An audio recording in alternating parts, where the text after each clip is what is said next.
नमस्कार, आप सभी का हार्दिक स्वागत है। आज के इस वीडियो में हम बात करेंगे बहुत विशेष विषय की।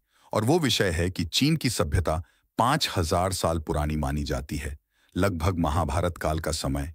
तो चीन का उल्लेख महाभारत में क्यों नहीं है? महाभारत काल में भारतीयों का विदेशों से संपर्क प्रमाण जानकर चौंक जाएंगे। युद्ध तिथि।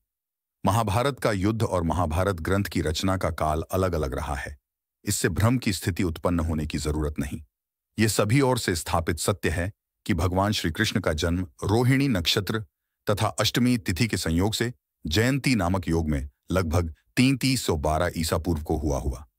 भारतीय खगोल वैज्ञानिक आर्यभट्ट के अनुसार महाभारत युद्ध 387 ईसा पूर्व में हुआ और कलयुग का आरंभ कृष्ण के निधन के 35 वर्ष पश्चात हुआ। महाभारत काल वह काल है जब सिंधु घाटी की सभ्यता अपने चरम पर थी। विद्वानों का मानना है कि महाभारत में वर्णित सूर्य और चंद्र ग्रहण के अध्ययन से पता चलता है कि युद्ध 31वीं सदी ईसा पूर्व हुआ था, लेकिन ग्रंथ का रचना काल भिन्न भिन्न काल में गढ़ा गया। प्रारंभ में इसमें 60,000 श्लोक थे, जो बाद में अन्य स्रोतों के आधार पर बढ़ गए। इतिहासकार डी.एस. त्रिवेदी ने विभिन्न ऐतिहासिक एवं ज्योतिष संबंधी आधारों पर बल देते हुए युद्ध का समय 3357 ईसा पूर्व निश्चित किया है। तथाजा शोधानुसार ब्रिटेन में कार्यरत न्यूक्लियर मेडिसिन के फिजिशियन डॉ. मनीष पंडित ने महाभारत में वर्णित 150 खगोलीय घटनाओं के संदर्भ में कहा कि महाभारत का युद्ध 22 नवंबर 307 ईसा पूर्व को हुआ था। तो ये तो थी युद्ध तिथि। अब जानिए महाभारत काल में भारतीयों का विदेशियों से संपर्क।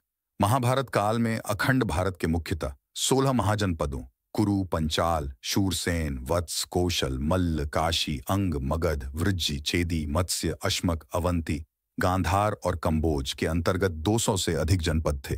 दार्द, हूण, हुंजा, अम्बिस्ट आम्ब, पख्तू, कैकय, वाल्हीक बलक, अभिसार, राजौरी, कश्मीर, मद्र, यदु, त्रिसु, खांडव, सौवीर सौराष्ट्र, शल्य, यवन, किरात, निषाद, उशीनर, धनीप, कौशांबी, विदेही, अंग, प्रागज्योतिष, असम, घंग, मालव, कलिंग, कर्नाटक, पांडे, अनूप, विंध्य, मलय, द्रविड़, चोल, शिवी शिवस्थान, सीस्तान, सारा बलूच क्षेत्र, सिंध का निचला क्षेत्र, दंडक महाराष्ट्र, सुरभिपट्टन, मैसूर, आंध्र, सिंहल, आभीर, अहीर, तनवर, शिना, काक, पणी, चुलूक, चालुक्य, सरोष्ट, सरोटे, कक्कड़, खोखर, चिंधा, चिंधड़, समेरा, कोकण, जांगल, शक, पुंड्र, औड्र, क्षुद्रक, योधेय, जोहिया, शूर, तक्षक व लोहड़, लगभग 200 जनपद से अधिक जनपदों का महाभारत में उल्लेख मिलता है। महाभारत काल में म्लेच्छ और यवन को विदेशी माना जाता था। भारत में भी इनके कुछ क्षेत्र हो चले थे। हालांकि इन विदेशियों में भारत से बाहर जाकर बसे लोग ही अधिक थे। देखा जाए तो भारतीयों ने ही अरब और यूरोप के अधिकतर क्षेत्रों पर शासन करके अपने कुल, संस्कृति और धर्म को बढ़ाया था। उस काल में भारत दुनिया का सबसे आधुनिक देश था और सभी लोग यहां आकर बसने और व्यापार आदि करने के प्रति उत्सुक रहते थे।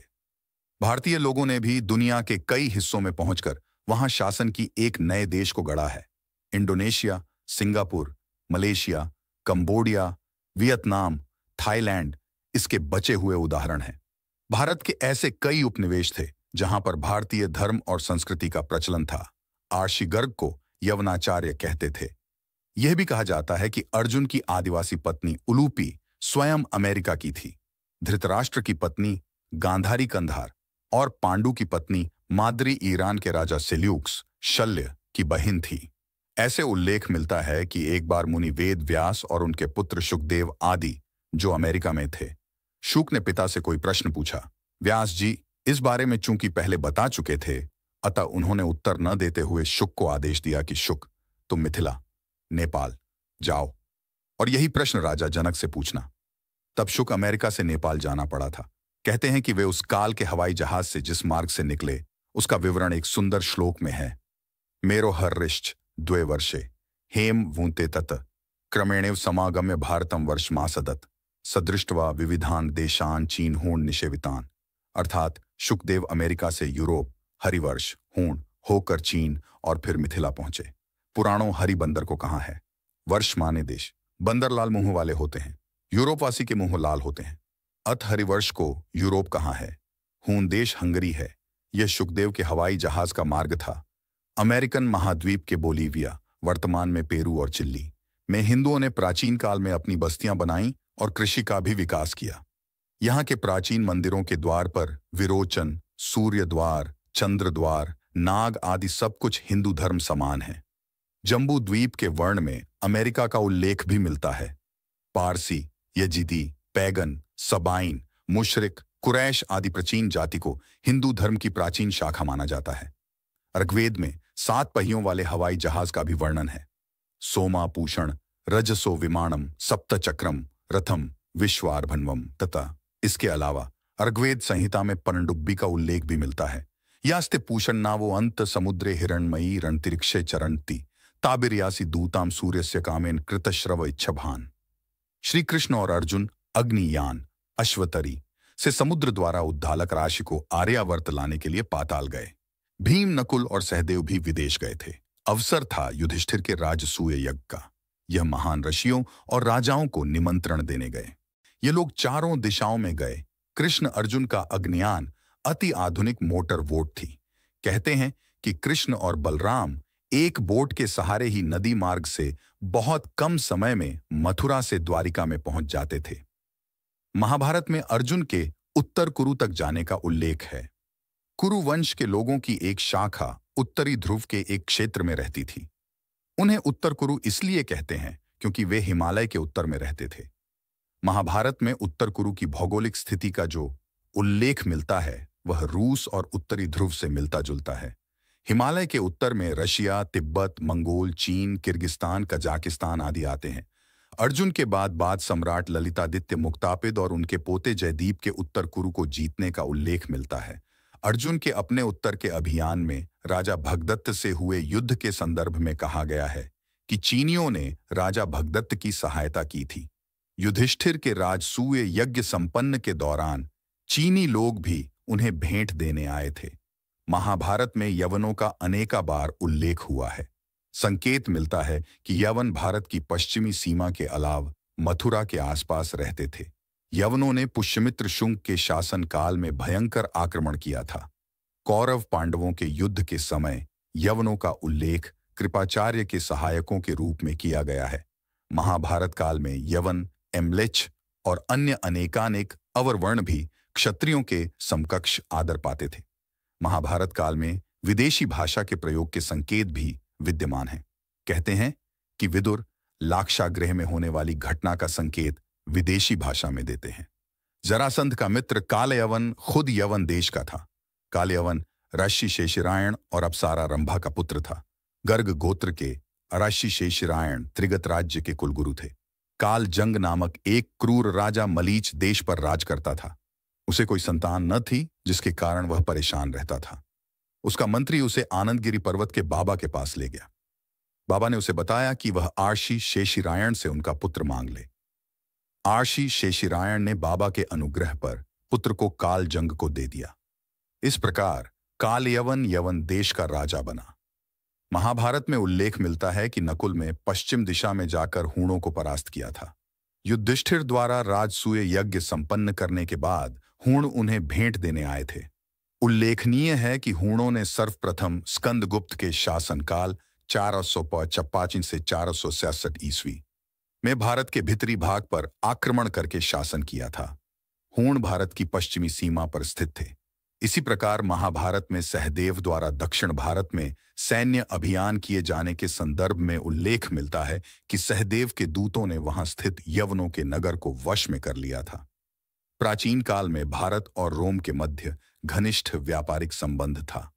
आरिकामेडू ने सन 1945 में व्हीलर द्वारा कराए गए उत्खनन के फलस्वरूप रोमन बस्ती का अस्तित्व प्रकाश में आया है। महाभारत में दक्षिण भारत की यवन बस्ती से तात्पर्य आरिकामेडू से प्राप्त रोमन बस्ती ही रही होगी।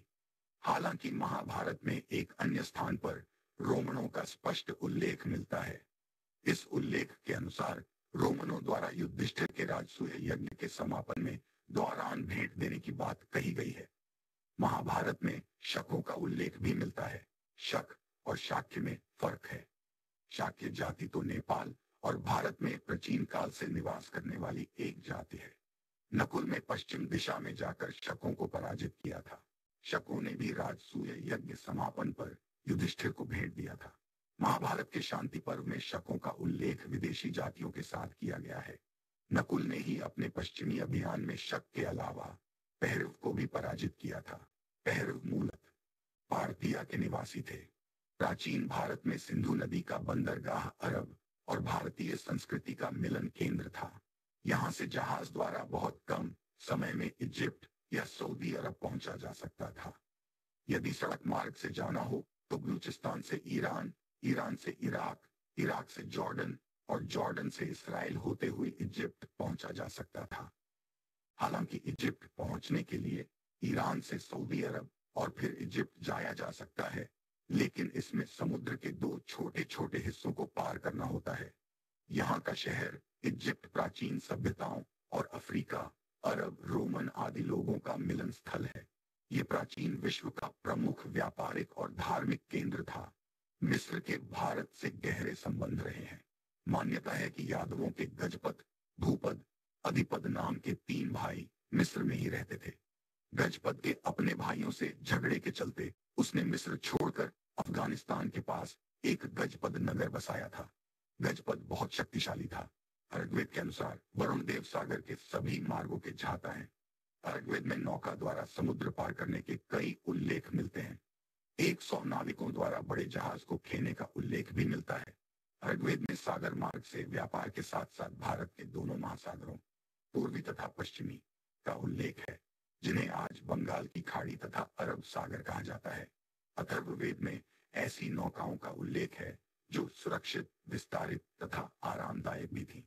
ऋग्वेद में सरस्वती नदी को हिरण्यवर्तनी, सुवर्ण मार्ग तथा सिंधु नदी को हिरण्यमयी, स्वर्णमयी कहा गया है। सरस्वती क्षेत्र से स्वर्ण धातु निकाला जाता था और उसका निर्यात होता था। इसके अतिरिक्त अन्य वस्तुओं का निर्यात भी होता था। भारत के लोग समुद्र के मार्ग से मिस्र के साथ इराक के माध्यम से व्यापार करते थे। 3री शताब्दी में भारतीय मलय देशों, मलाया तथा हिंद चीनी देशों को घोड़ों का निर्यात भी समुद्री मार्ग से करते थे। भारतवासी जहाजों पर चढ़कर जल युद्ध करते थे। यह झात वैदिक साहित्य में तुग्र आर्षि के उपाख्यान से, रामायण में कैवर्तों की कथा से तथा लोक साहित्य में रघु की दिग्विजय से स्पष्ट हो जाती है। भारत में सिंधु, गंगा, सरस्वती और ब्रह्मपुत्र ऐसी नदियां हैं जिस पर पौराणिक काल में नौका, जहाज आदि के चलने का उल्लेख मिलता है। कुछ विद्वानों का मत है कि भारत और शतेल अरब की खाड़ी तथा फरात, यूफ्राटीज नदी पर बसे प्राचीन खल्द, चल्डिया देश के बीच ईसा से 3000 वर्ष पूर्व जहाजों से आवागमन होता था। भारत के प्राचीनतम ग्रंथ ऋग्वेद में जहाज और समुद्र यात्रा के अनेक उल्लेख हैं। आर्कवेन 25, 7, बेन 48, 3, वेन 36, 2, 7, 48, 3, 4 इत्यादि।